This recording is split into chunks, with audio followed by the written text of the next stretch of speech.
one thing I think some people overseas don't understand is how much the United States actually believes its narratives about sort of protecting those that can't protect themselves. Right. But the United States has learned historical lessons that when we stay out of things, become a huge mess. I understand why China is willing to sacrifice blood and treasure for Taiwan, given where it falls in their narrative, given parties' legitimacy is based on standing up to the aggression and exploitation of foreigners. If we do pursue arms control with China, I think we should trade in some of our nuclear capability for them to downgrade their conventional capability. And we've never done those types of asymmetric arms talks because usually it's like, I give up some nuclear weapons, you give up some nuclear weapons. On one hand, you should say Southeast Asia should have all this influence. But does it?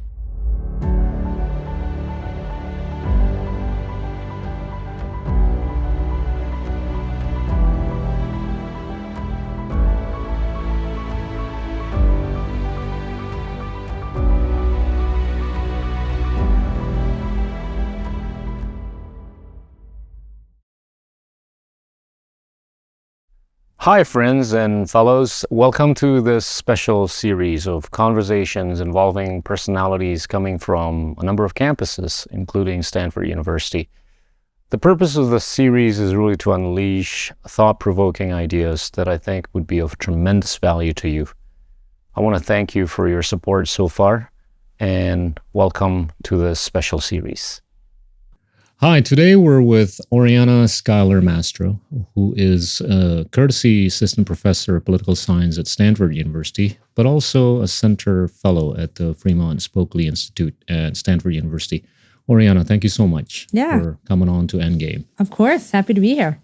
You've been very vocal lately about, situation in Asia, but I want to know how you actually got hooked with this thing, when you were a kid and all that. Were you always interested in geopolitics and security issues and all that?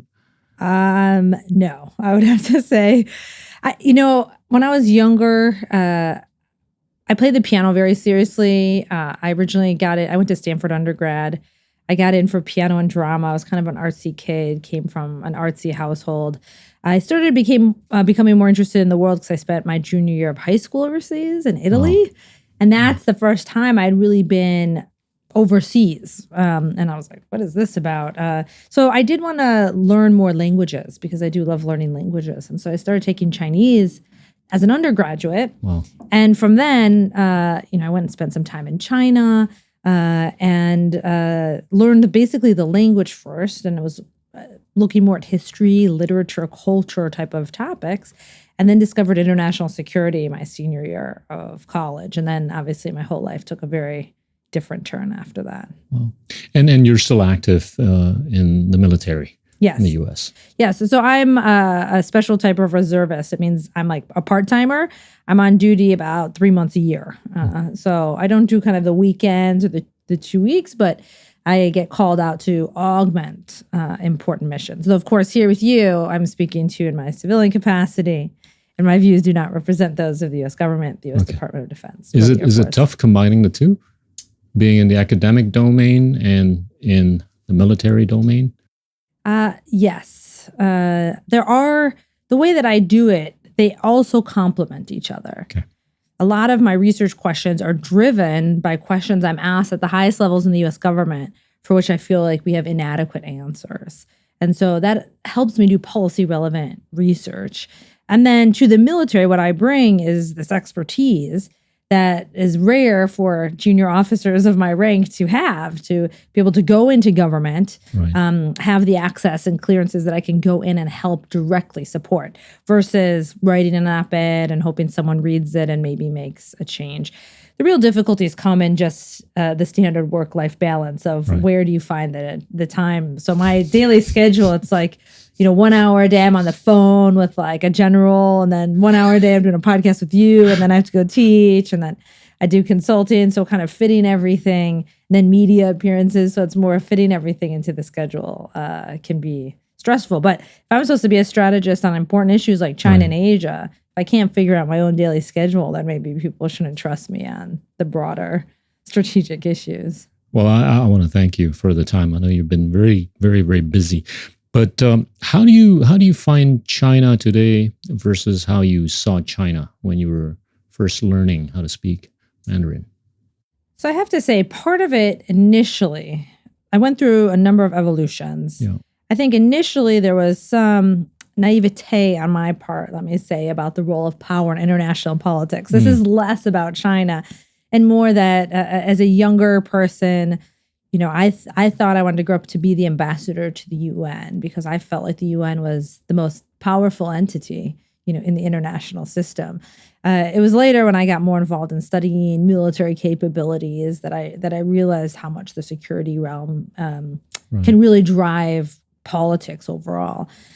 My evolution with China, I think, follows China's evolution itself. I mean, I guess I'm considered a China hawk, but not by the Chinese themselves. I mean, people are always surprised to know I spend a lot of time in China. Right. I love spending time in China. I have a lot of colleagues in China, but I talk about sensitive issues. So I think I'm less of a hawk than most people because I think the problem is China has conflicting interests with the United States and countries in Southeast Asia. Right. I don't think there's anything inherently bad, inherently wrong, or inherently evil about China. I think they just want things that are not, at least in the U.S.'s best interest, and I would posit not in the best interest of many countries in Southeast Asia. So originally, and I'm finishing a book on this right now about China's approach to competition, they recognized they were in a far weaker position, right? Economically, politically, militarily.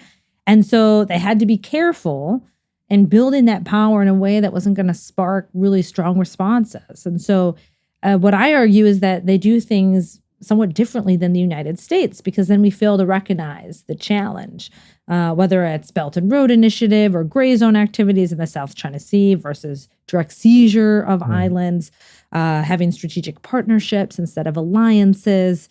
All these sorts of things have allowed China to increase its power.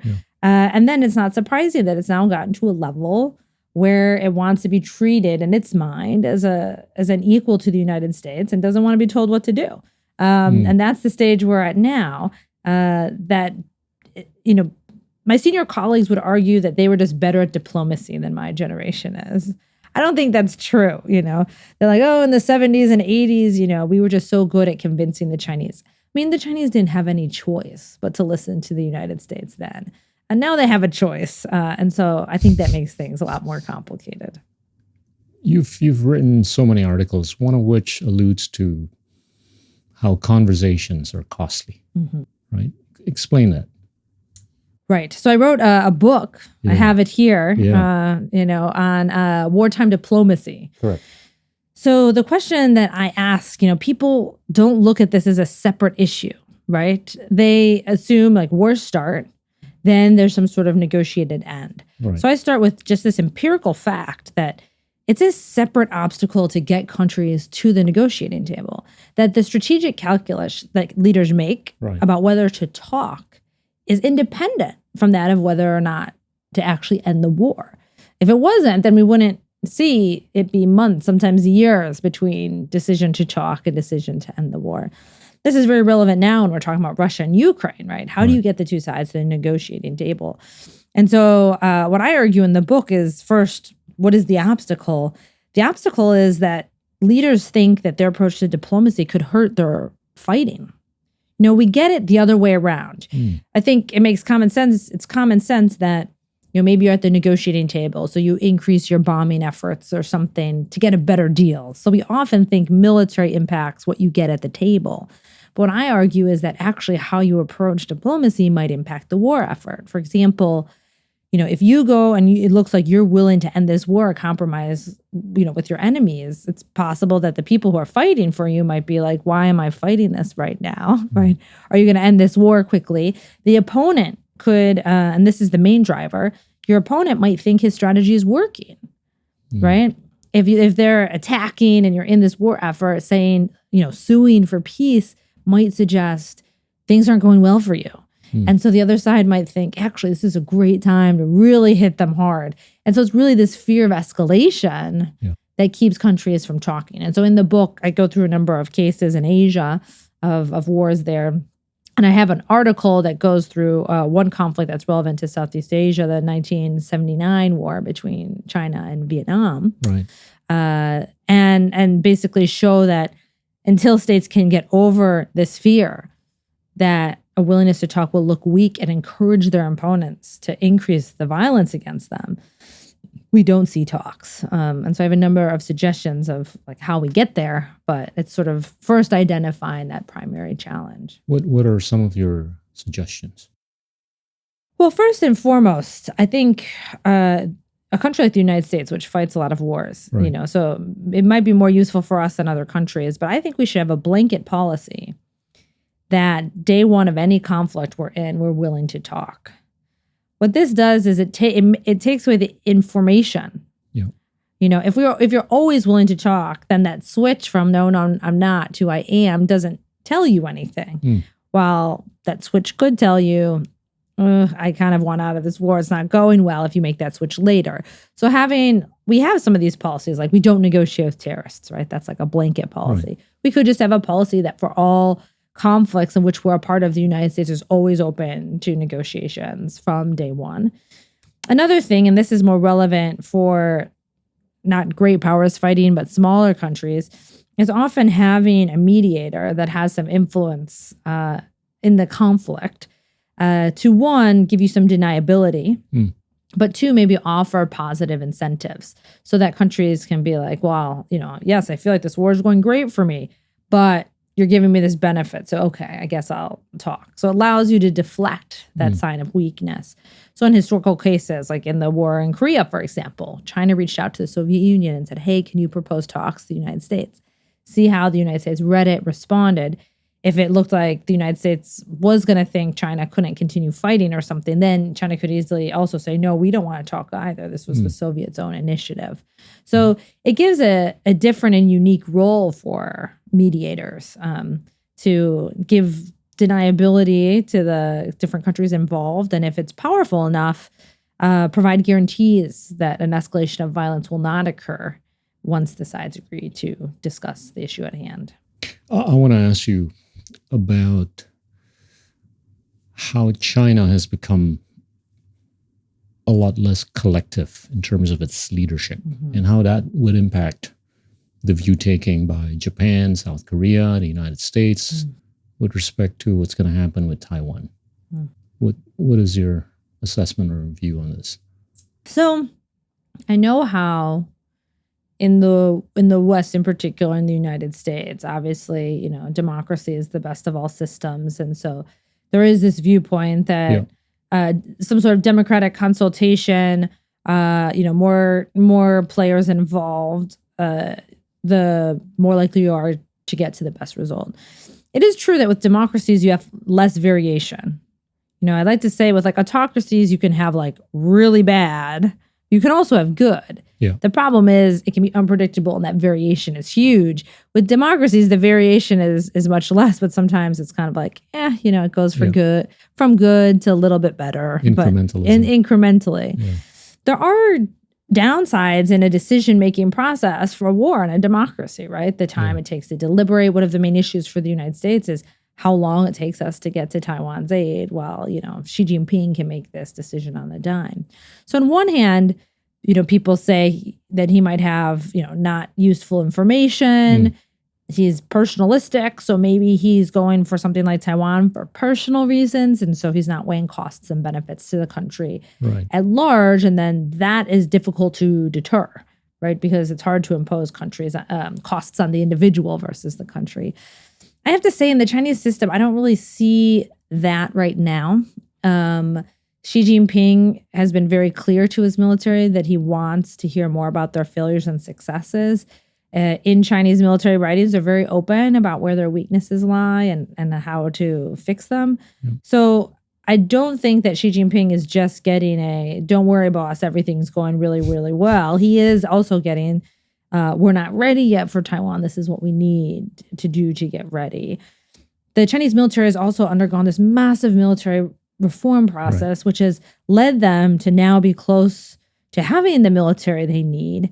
And that type of reform was so massive and had so many hurdles. I mean, Xi Jinping's predecessors recognized that the way the military organization worked, one of the key features was that it was dominated exclusively by the army, couldn't conduct a type of operation needed for Taiwan. It took a centralization of power in someone like Xi Jinping because, he basically got rid of the whole system and built it from scratch. It's like if a U.S. president got rid of the Pentagon and all the combatant commands. That takes a massive amount of power. And so, I don't work on domestic issues. I will, people say, and I believe them, they're experts that domestically, there's fewer freedoms in China. Economically, maybe his constraints are hurting the market or innovation or what have you. But in the military realm, it has led to a stronger, more professional military. And the ability for him to make decisions on his own quickly and the confidence that his military will execute what he says does give him an advantage. What's the likelihood of something not so good happening with Taiwan? I think it's more likely than not in the next couple of years. So the reason I put the timeline, there is no deadline. Right. So it's not like they have to do this, they have to do it at a certain period of time.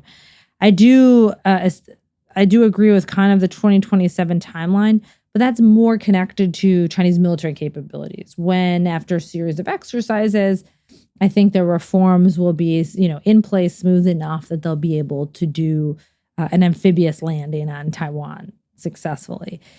In the meantime, if the United States or its allies and partners made any changes to their force posture, foreign policy, economic approaches to convince Xi Jinping that he can't take Taiwan quickly without a major fight, then they're not going to do it. Yeah. The problem is that we've been talking about this Taiwan issue for a long time, but no one's actually making any of those changes that are necessary to enhance deterrence. We talk a lot about it, but we're not taking, I think in capitals all around the world, we're not taking the degree of steps that are necessary to convince Xi Jinping, no, actually, this is not worth doing. And so in my view, in 2027, if the situation, the pieces are on the board in a relatively similar manner, and his military says we can do this, we can do it quickly before the United States can intervene with force. Countries in the world, in the region, in Southeast Asia, are obviously not going to get involved militarily, are going to be very reluctant to impose any serious sanctions on China. So maybe they face 3 to 5 years of token economic sanctions. I don't think that's enough to convince Xi Jinping not to, resolve this most important issue for the Communist Party. This is primarily because of his being resolute about Taiwan being part of his legacy, or? That's one part of it. I mean, one thing I like to remind people is it's not like Xi Jinping woke up one morning and decided Taiwan was important to China. Like he has now been given the military that can do this because his predecessors have focused on modernizing the PLA precisely for Taiwan missions for the past, 25, 30 years. So part of it, of course, I think is Xi Jinping, that he's more forward leaning. Seems a little bit more risk acceptant, though we're not talking about another Putin type of person. I think he's very pragmatic. If the costs outweigh the benefits, he won't do it. But he would like that to be a part of his legacy. But in my mind, that's only one component. If he didn't have the military to do it, we wouldn't be having this conversation. Wow. Do you think that the United States is going to recalibrate its posture? Japan would? Korea would? As for that to be enough to deter anything that's probably not going to be so good? So if you had stopped at the first half of your question, like, are they going to recalibrate their posture? The answer to that is yes, right? Japan is already recalibrating, increasing their defense spending, investing in offensive military capabilities, strike capabilities, which they've never had before. The United States has been very focused. We just signed an agreement with the Philippines to open up, some new bases. That is critical. I mean, basically the only two places that are in combat radius of Taiwan are the Southwest Islands of Japan and the northern Philippines. And so that was really a game changer. But then you go to the second half of your question of like, is it enough? The bottom line with this Taiwan issue in my mind is there is a threshold that if we don't meet it, we can't deter China. So I'll give you a hypothetical example just to highlight this point. the United States, if we need 30 days to really come to the aid of Taiwan, Taiwan needs to be able to hold out for 30 days, right? So right now, the United States is invested in Taiwan's defense. Right. If during this investment process, we have great achievements and progress, and Taiwan goes from being able to hold out for 7 days to 20 days, it doesn't matter. We need them to hold out for 30, right? So whether it's 7 or 20, there is a minimal threshold for things. And so right now, a lot of countries are recalibrating. The question is what they're doing. Is it enough to meet some sort of minimal threshold so that Beijing starts thinking, wait a minute, this isn't going to go my way? Yeah. And I had an op-ed recently in the Washington Post, in which I spoke about Japan in particular, that it's great that Japan is starting to take its own defense seriously, but they're not at a point where they're saying they're willing to defend Taiwan, right? So does that help us on the margin to have that Japanese support? Yes. Absolutely. Or is it just a typical Japanese who don't want to say it? Well, the problem, so let's talk a bit about strategic ambiguity, right? Because what the Japanese might say is like, we're not going to come out and say we're going to defend Taiwan. The United States doesn't do that either. The problem is they're very clear that they won't defend Taiwan. So the strategic clarity is kind of going the other way. I don't need the Japanese to commit and 100% say, hey, we're going to, be willing to attack Chinese ships making their way across the Taiwan Strait. But my sense from my trip there is that they're reassuring China that they won't do it. And so I would just like a lot more ambiguity, if anything, on what they're willing or not willing to do. Another thing I hear a lot, not only in Tokyo, but in other capitals, so I don't want to pick on Japan, it's the same in the United States, is people will say, well, once the war starts, then we'll get our act together. I mean, that's just too late. Like in my mind, we can talk about what this war looks like, but my whole purpose is to deter the war from ever happening. So for us to be able to deter it, anything that is crucial has to happen before the war starts, right? And so that's why I need, countries to make, especially the United States, to make significant changes beforehand. What about Korea? I don't want to say Korea is a lost cause. It just did. Korea, in their defense, right, they have North Korea to deal with. Okay. Fair enough. They are really inflexible, not only about involvement. The Koreans are not going to be involved in this war, but they are relatively inflexible about allowing U.S. assets that are stationed in Korea to be used in this contingency. Their primary concern, maybe unlike some other countries who might want to sort of stay out of it or they don't want to upset China. I mean, South Korea is really just concerned if the United States leaves to go defend Taiwan, that opens them up, makes them vulnerable to attacks from North Korea. So I had a piece in the Washington Quarterly recently on, what could Korea do to contribute? And a lot of the framework, I think, is more about Korea taking on additional responsibilities for their own defense so that if necessary, U.S. forces could be freed up to do something else. But we're not talking about any sort of direct involvement on the part of the Koreans. So you're saying that the probability of something not so good happening to Taiwan by China is not small. At the rate, all these countries are actually recalibrating their military posture, right? How do you think the war in Ukraine is affecting the thinking of Xi Jinping and the Chinese with respect to whatever they might have in mind, on Taiwan? So I think for the most part, it only confirms the things that the Chinese believed already. So it didn't fundamentally change their thinking. From the lower level operational issues of the Chinese military would write extensively about how important command and control and logistics were to war fighting, right? And then we see Russia has issues with command and control and logistics. So China's like, okay, we were right to do all those reforms 10 years ago to get that stuff together. They were surprised with the degree of sanctions on Russia, but I don't think that makes them think that is coming their way as well, largely because they have much more economic clout than Russia does. Right. And even before Ukraine happened, Xi Jinping and the Chinese Communist Party were very focused on sanction-proofing China. I mean, that's what Made in China 2025 really is about, is having indigenous capabilities in certain areas, not relying on foreign technology, so that the outside world doesn't have this influence over Yeah. you. Putting overland pipelines for oil and other resources. This is largely the result of what they call the Malacca dilemma, or the concern that in a major war, the United States would blockade the Strait of Malacca and they couldn't get access to material that they needed to continue to fight. And so they've been in this mentality and have planned for, of course, that the United States and potentially allies and partners would want to respond. But they've also done the political work that Russia didn't do. I mean, in most of their strategic partnerships that are signed with the vast majority of U.S. allies and partners, there is a clause about, how they're not going to let Taiwan get in the way of the relationship, right? The United States has a one China policy that says that we recognize that the Chinese on both sides of the strait believe there is but one China. We don't say that we believe that.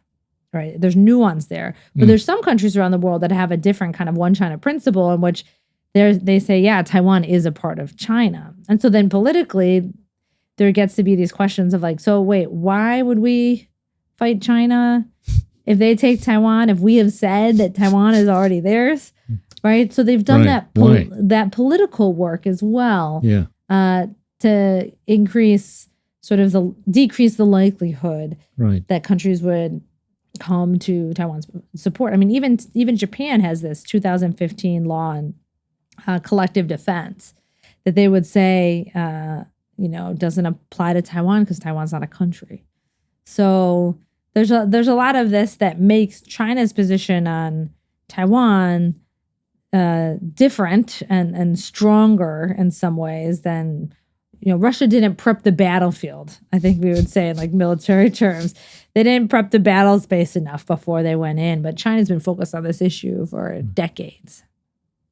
Okay, we've kind of talked about this before. You've alluded to the asymmetry between China and the U.S. from a nuclear capability standpoint, right? Wouldn't that be enough of a deterrent? For which side? Which side do you think would be deterred by that? China, just intuitively, would be deterred by the much higher degree of nuclear capabilities of the U.S. So I think of nuclear weapons, if we go back to the previous threshold conversation, Right. the way the Chinese think about it is, once you can inflict a certain level of pain, the fact that you can destroy the world once, the fact that you can then destroy it 7 times is irrelevant, right? Like, yes, the United States has many more nuclear weapons than China. But the question still remains like, what is the situation under which the United States is willing not to use those nuclear weapons, but because China also has them? The real question is, what is the situation under which the United States is willing to absorb a nuclear attack? And I just don't see it. Over, whether we're right or we're wrong, a lot of elites in both China and the United States believe that they can fight this war purely conventionally. I think we're lucky that the Chinese believe that. The Chinese have never, even when they were far weaker militarily, threatened to use nuclear weapons to deal with any sort of conventional issues. This isn't a Putin or a Pakistan that when things aren't going their way, they're like, okay, we might use nuclear weapons against you if you intervene. I mean, China has never said that to the United States. As much as they say all sorts of things about potential intervention, they never say that. And so because of that, I just think like what would be the situation under which nuclear use would be credible from the U.S. standpoint? I feel the same way about Japan when they talk about getting nuclear weapons. I'm like, how is that going to help you? Tell me the scenario under which you're willing to have a nuclear war with China, like over the Senkakus? Like a conventional war, maybe, but a nuclear war, Yeah. I just don't see that's likely. So I don't think it's enough. Okay. I think the bottom line is, both sides have nuclear weapons, yes, but I think that has not been enough. That might deter nuclear war, Right. but that is not enough to deter conventional conflict below the threshold of nuclear So you're war. suggesting the asymmetry is actually going to inevitably force the situation to be a lot more conventional. Yes. Also because of China's view on nuclear weapons. They just don't believe they have a war-fighting purpose. Okay. In the United States right now, I'm really reluctant. There's this panic about China's nuclear buildup. Right. And so I'm in all these discussions in which they're like, do we need to get more nuclear weapons? And I'm just like, there were points in time, not that long ago in the early 2000s, in which the United States spent more money on its nuclear enterprise than China did on its whole military, right? China doesn't have tactical nuclear weapons. The United States, a third of its budget on nuclear weapons are tactical nuclear weapons, smaller, lower yield nuclear weapons you can use on the battlefield. Right. Part of this competition is also the fact that we have limited resources. And so there is no difference in my mind between, yes, I think we had 47 more times nuclear weapons than China did 10 years ago. And now we're going to have like 40 times more than they did. But I don't think that really changes Chinese calculus significantly. I think their main concern is whether or not they have a second strike capability, given U.S. advancements in missile defense. And so I would much rather see the United States invest in conventional capabilities. And I'm working on a paper right now for CSIS in which I argue, somewhat controversially, that if we do pursue arms control with China, I think we should trade in some of our nuclear capability for them to downgrade their conventional capability. I see. And we've never done those types of asymmetric arms talks because usually it's like, I give up some nuclear weapons, you give up some nuclear weapons. But I think it would enhance security in the region greatly if instead China was willing to give up some of their missile capabilities, conventional. Yeah. And in exchange, the United States could get rid of more warheads. That is a trade that I'm willing to make. Interesting. But somewhat of a controversial recommendation, I think. Okay, I'm going to try one more.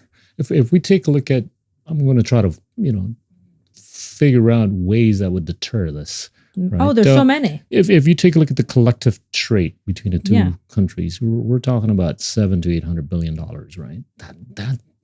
That involves hundreds of millions of people. On both sides of the Pacific. Don't you think that's going to put some sense or sensibility into the minds of the leaderships of both not do anything nasty? So first, let me say, there's so many things we can do to deter this. Yeah.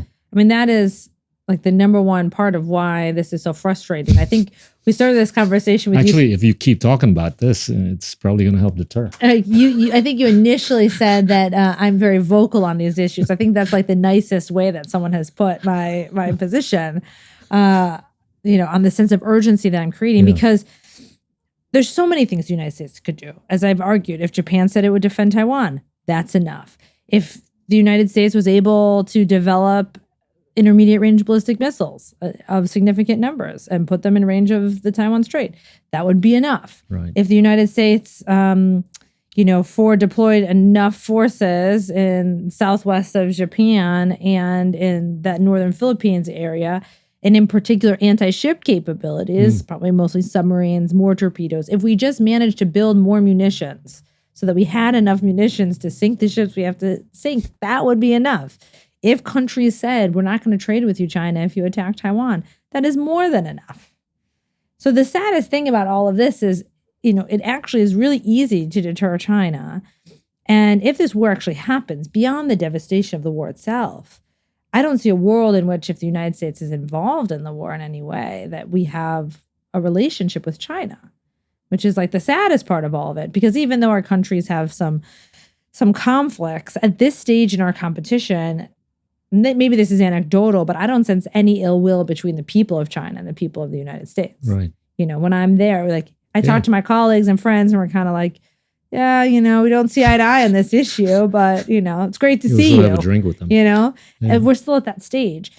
The problem is that there are no indications. I mean, even with Russia, it's not like the United States seized Russian assets in the United States. Right. We still kept the sanctions at a much lower level. We didn't go nuclear in the sanctions realm. So when people compare trade and things like that, the question is, does China think all that trade goes away forever?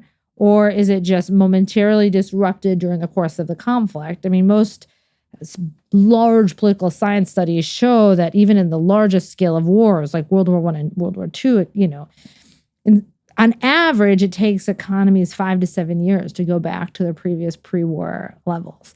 So the question is is it enough? And I don't think countries have said, I go to Southeast Asia. I was in Singapore recently, and this won't be shocking to you. I ask around, like, are you going to cease all trade with China if China attacks Taiwan? And the answer is no, right? So that's why they're not deterred. We need the hand phones. Right? That's why China's not deterred, because countries aren't willing to impose those costs. But theoretically, if they were, yes, I think that would be enough. Okay. Meaning you're sort of like in agreement that economic relationship could be some sort of a deterrent in a big way, right? But I see weaker wills on the economic side than I do on the military side. I would like to see more European NATO military involvement in Asia, not because I feel like they have any military role. I don't foresee any NATO involvement in this conflict, but more of a signal of their willingness to maybe absorb some costs that would tell Beijing that maybe they would take economic steps. So doing more military patrols or exercises with the United States and Asia that they know upset China might tell China, listen, Europe's not afraid of upsetting you. And so I know we often focus on the economic side to signal your willingness to engage militarily, but a lot of countries, their main power is their willingness to engage economically. Yeah. And so how do you have to have that willingness first to suffer economically for the sake of, making sure war doesn't happen in Asia. And what I like to say is, deterrence is expensive, but war is more expensive. Yeah. Right. I So agree. in my mind, it's worth the cost. But a lot of countries are still so hopeful that it will never happen, so they don't actually have to do anything to prevent it from happening. And I think at least we have enough evidence to suggest that more has to be done on all of our parts. One final question on Taiwan. Do you believe or think that Taiwan ought to be an independent state? Well, you can't ask me that question. I have no opinion about that. Or I should we just play listen, along with the strategic ambiguity? I see all sides. Mm. It is my job. So it's very, I have different hats. My bread and butter is I'm a China specialist. So I have to understand things from the Chinese perspective. Right. And the Chinese perspective is very compelling on this Taiwan issue. Yeah.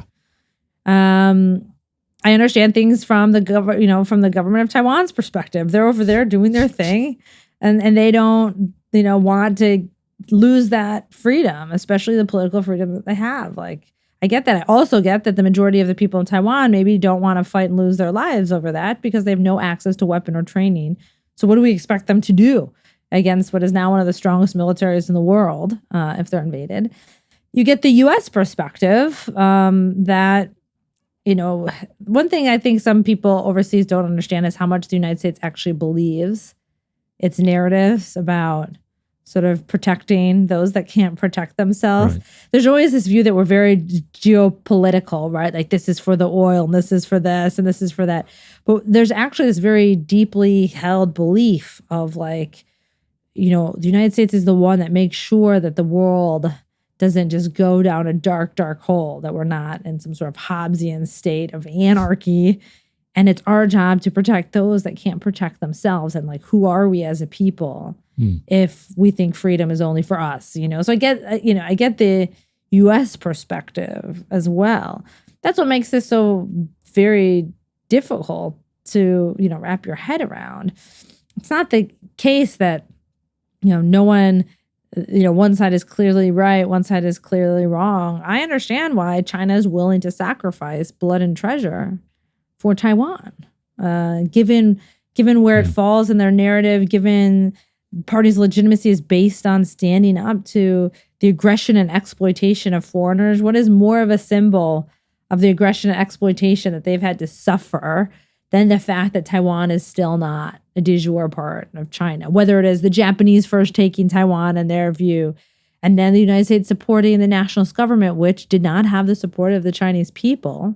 That's why the communists won, then fled to the island of Taiwan and set up a brutal dictatorship. And then the United States continued to support them, with arms and all this stuff. And now Taiwan is a vibrant democracy. But of course, that wasn't the case always. And so, from China's perspective, this has always been like, why United States? Like, why can't you just stay out of this? But the United States has learned historical lessons that when we stay out of things, become a huge mess. Maybe we can also complain that the United States makes some messes. But what we do know is when the United States has said... Well, the U.S. has made some mess in some other places, right? Right. But when we say, like, we're out, the mess gets bigger, right? That at least that's the view in the United States. What I explain to my Chinese colleagues is there's the view that to defend the U.S. homeland, we have to be in Asia. Yeah. Right? If we leave Asia, then that's going to become a very dangerous place. And then those threats will inevitably reach the U.S., right? And that's why it's so important for the United States to continue to have a role. And that role is being the security partner of choice to entities like Taiwan, Japan, Australia, and others. Without that, the U.S. role is greatly diminished. To what extent is it geopolitical, or it is symbolic, or it is technological? Taiwan is to China. I mean, there's TSMC there, right? Which I think plays huge importance. I have never heard anyone in China bring up like TSMC when they talk about why they want Taiwan. I mean, maybe I know they don't want to bring it up. I will tell you that, and of course, their desire to have, in their words, like reunification was just as strong before TSMC existed, right? So of course now there's a difference between maybe motivators, like what would actually make or break this. Like if TSMC tomorrow moved all their fabs to the United States and there were 0 fabs in Taiwan, that would not change China's desire for this at all. Okay. But so it's not really a motivator in my mind, but it absolutely has cascading effects. Yep. And it's an extra bonus, obviously, for China if they did control that industry. So that's just like another reason to do it. But again, to the threshold argument, we were already sort of maxed out on resolve to do it. So adding this one more component, I don't think makes a big difference. I think it's largely security-based and sort of an ideational, emotional thing that China believes that the United States will continue, in their view, to try to weaken them from within by playing the Taiwan card, as they call it. And so, they can never finish this progress of rejuvenation, which is recovery from that exploitation that they experienced at the hand of foreigners for so long. As long as Taiwan can still be a tool for foreigners to disrupt or destabilize or undermine what they're trying to do. So it does also serve as this component to say, I haven't made it yet until I get to do this thing. Right. I think in all of our lives, we all have those things, right? In your own career, in your own job, you might have this like, well, once I do this, then that's, the end all be all, and I can check it off my list. I've done everything I need to do in life. And of course, then sometimes you realize once you get there that maybe it wasn't the end all be all that you thought it was. But we do have these emotional attachments to certain goals. And it's not only the Communist Party, it's the Chinese people that are really attached to this idea as well. Let's switch over to Southeast Asia. What's your take on South China Sea? I mean, is it a greater risk that China is going to be doing something there as opposed to Taiwan? Is it something that the Southeast Asians need to be a little bit mindful of more? So there's a few different levels to this of the South China Sea. First, let me say, before I started focusing more on this Taiwan issue in 2019, for 10 years, all I did was research and write on the South China Sea. I mean, one of my first jobs in government was to assess what China's strategy was in the South China Sea after the 2009 Impeccable incident, when we had the first case of a Chinese harassment of a U.S. ship in the South China Sea. And so we should be very worried, but less worried in some ways, only because of how much more easily China can win without fighting, which is not good for anybody, but it's good for China. So let me sort of unpack that. The first is, unlike Taiwan, in which for China to have complete control over the island of Taiwan, like the government of Taiwan has to capitulate to that, right? Yeah. I don't see a situation under which that happens, that China is not occupying Taiwan for a period of time. So it's a different threshold of violence that is necessary to achieve that. What it looks like in the South China Sea to date is that China can establish Right. full control over the South China Sea short of a large-scale war. Mm. On the other hand, China's full control of the South China Sea is worse geopolitically for the region, I think, Yeah. in some ways than maybe, or at least equally as bad, to maybe be less controversial, equally as bad to them physically controlling Taiwan. Because they control the waterways, they control all countries' destinies. And when I was in Yeah. Southeast Asia recently, one colleague said, Mariana, you overblow, this China threat is overblown. If you just do whatever China wants, then you're fine.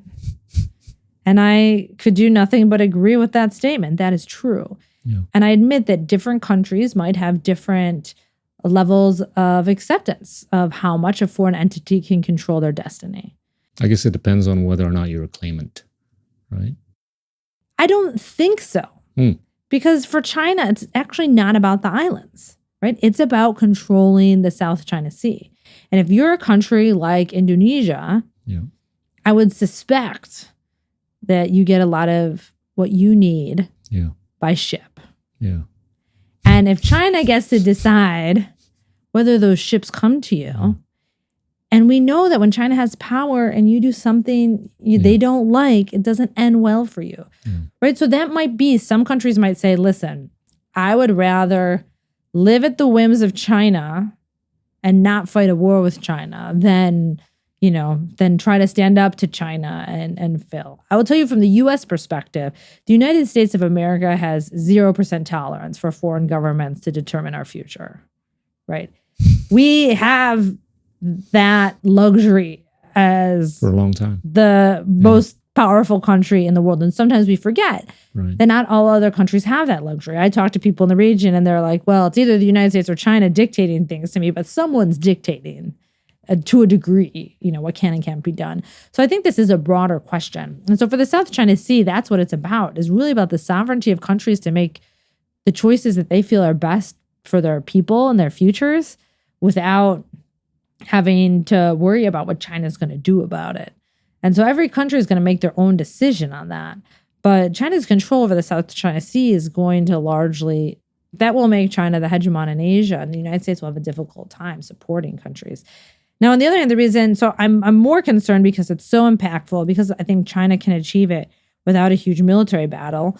And the reason I don't think at this stage that they would go the military route is, besides maybe a situation with the Philippines, right? The United States is not going to be involved, but they can't really project power effectively over the South China Sea right now. It's just too vast of a distance. Yeah. When I was in Beijing interviewing people about the South China Sea, I sort of asked about no-fly zones, air defense identification zones. Are you going to declare the waters between the Spratleys, internal waters, like you did for the Paracels, and ADIZ around? And the consensus was like, absolutely, China wants to do all those things. It just doesn't have the military capabilities to implement it yet.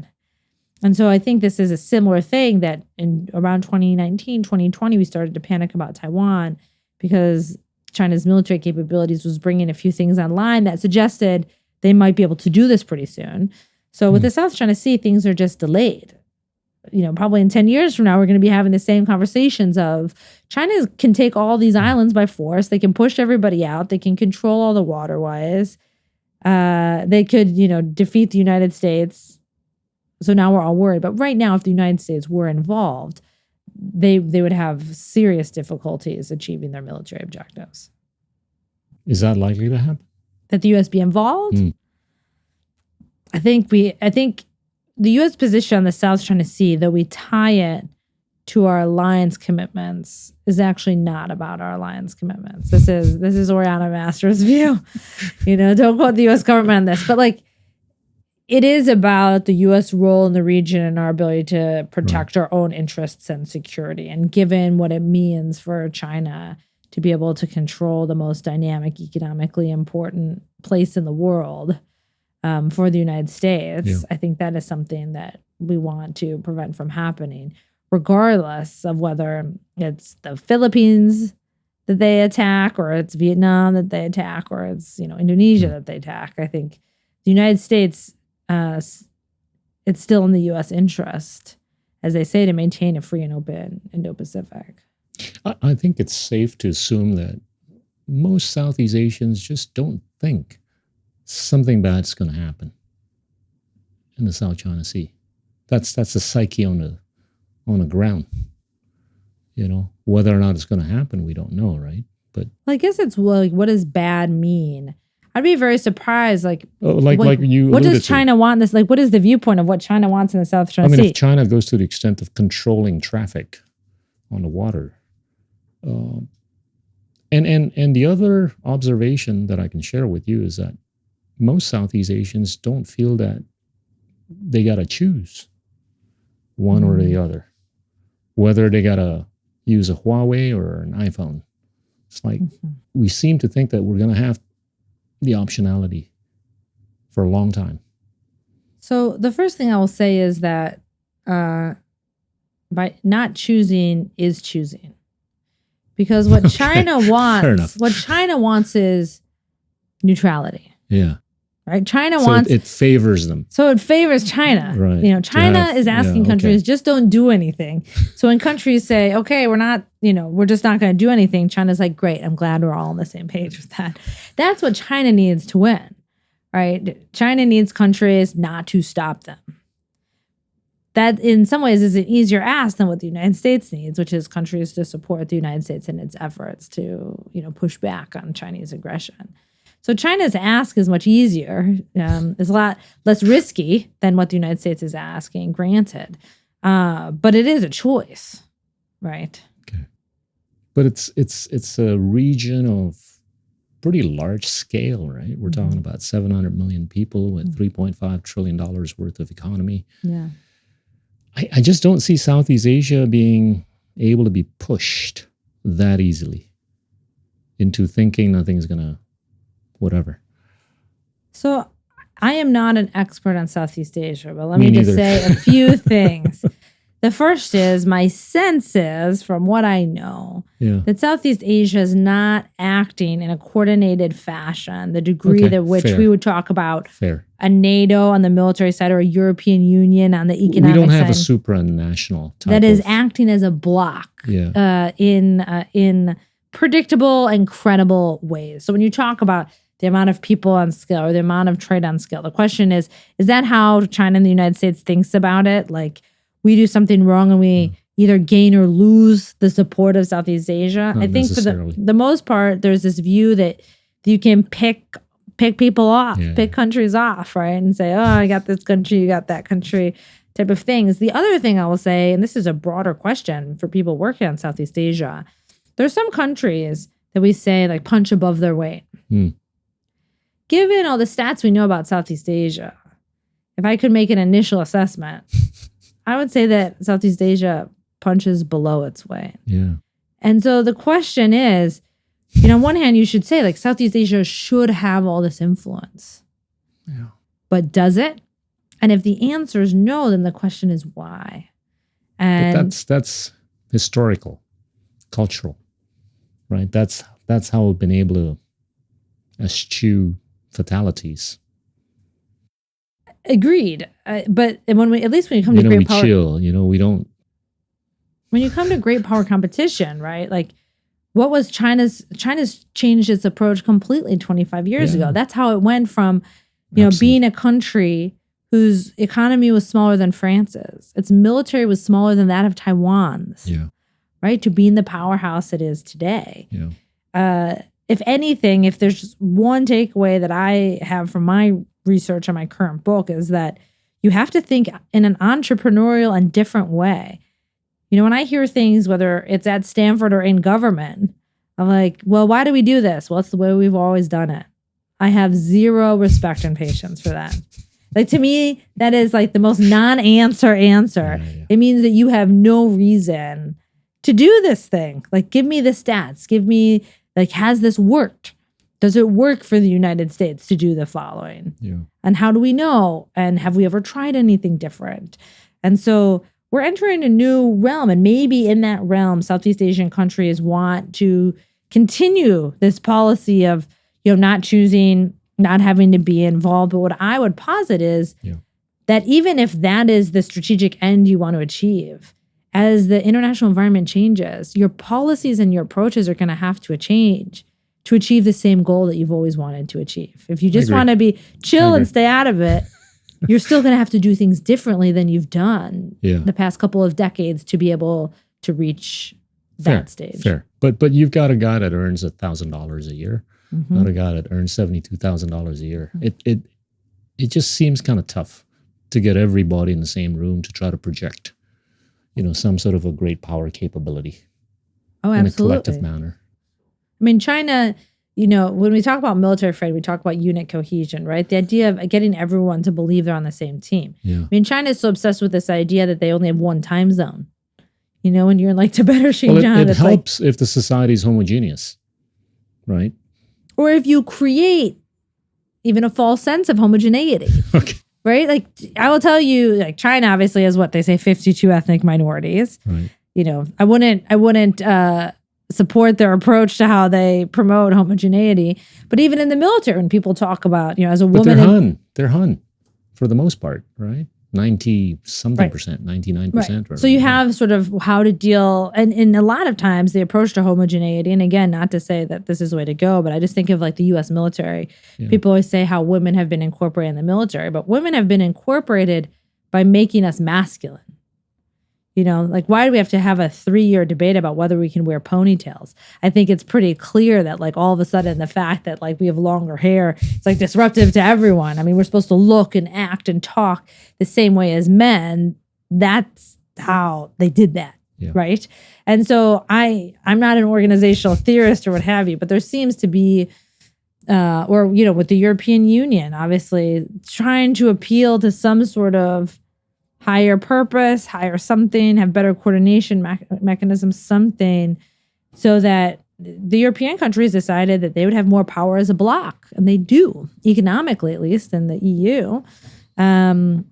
So maybe things just have to get really bad before Southeast Asian countries come to a similar conclusion, because it might be like, yeah, China's a problem, but so's the guy who lives next to me. So, I'm going to deal with the most immediate challenge first. So that makes sense. That makes sense to me.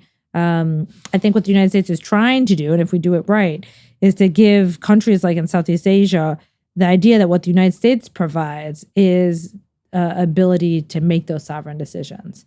That what the United States wants is not for you to do what we say, but for you to have the power to make your own decisions. And that's something that we can give countries and want to give countries that China does not. Right. China wants weaker partners that it can control. That's not the U.S. approach to its partnerships. Yeah. Hey, you've painted a pretty dark picture, but I know your time is very valuable. We got to go. Paint an optimistic picture for Asia, hypothetically. Well, I think this is actually Asia is the most dynamic region in the world, right? Yeah. And so we're kicking. The motivation, the pace of change, embracing, I think about going to China, and they didn't even have cash registers. They used to have like cardboard boxes you would throw money into, and like didn't even see a credit card. And now it's like in the United States, I'm still writing checks, and people in China are only paying with their phones. If we can establish like this military deterrence, a conventional deterrence in Asia, so that China does not think that it can gain advantages for both Taiwan and South China Sea. Yeah, like it's not where they can't gain any sort of military advantages from being aggressive, and that the United States and China approach competition such that we're not fighting to the lowest common denominator, right? But we're both countries are inspired and motivated to be better partners, better investors, better players in the international stage, so that this then benefits everyone in the world. I can see a place in which the United States is more involved in Southeast Asia, and so is China. And Southeast Asian countries are more focused on what they want to see out of those relationships and how they want the future to evolve. And we're all more prosperous and we're all safer. And that is the future that I hope to create, obviously, for the people in Southeast Asia, as well as for, my own offspring, that they will be going to Beijing and going to Taipei and going to all these places when they're older, and that they feel safe and secure. And this is also why I don't support like policies of decoupling or really harsh policies against China, because I don't think it should be the US policy to keep hundreds of millions of people in poverty. That's not how we should be thinking about this competition. So if we can get the military component out of the picture, and as a military expert who's criticized for talking about war all the time, I will tell you the only way to get it out of the picture is for countries to have those military capabilities in place so no side thinks that war is the answer. That's a great way to understand you. Thank you so much, Oriana. Yeah, thank you for having me. That was Oriana Scholar Mastro from Stanford University. Thank you. Inilah Endgame.